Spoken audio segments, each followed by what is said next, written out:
ভাই আপনার গরু তো দেখতে শুনতে মাশাআল্লাহ অনেক সুন্দর, তা আপনার গরুর দাম চাইতেছেন কত?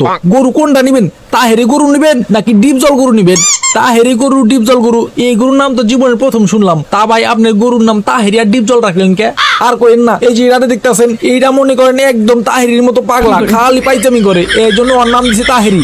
আর এই যেটা দেখতেছেন এইটা খালি মানুষ দেখলে সানডে মানডে ক্লোজ করে দিতে চায়, এই জন্য এইটার নাম দিছি ডিপজল। তখন আপনি কোনটা লইবেন, ডিপজল লইবেন না তাহেরি লইবেন? ভাই গরু তো সুন্দর, কিন্তু কোনটার দাম কত একটু কয়া দেন। তাহেরি একটু পাগলা টাইপের তো, এই জন্য তাহেরির দাম 2,50,000। ও তাইলে ডিপজল গরুর দাম কত? ওই ডিপজল সবাই সানডে মানডে ক্লোজ করে তো, এই জন্য ডিপজলের দাম 2.5 লক্ষ টাকা। ভাই 2,50,000 আর 2.5 লক্ষ, দুইটা তো একই। আসলে ভাই তাহেরি গরুটা আমার, ও তাহেরি গরুটা আপনার, তাহলে ডিপজল গরুটা কার? ডিপজল গরুটাও আমার। ওই মাইরা ফালাইছে রে লেঙ্কা, মাইরা ফালাইছে, মাইরা ফালাইছে রে লেঙ্কা, মাইরা ফালাইছে সিনার মধ্যে তালা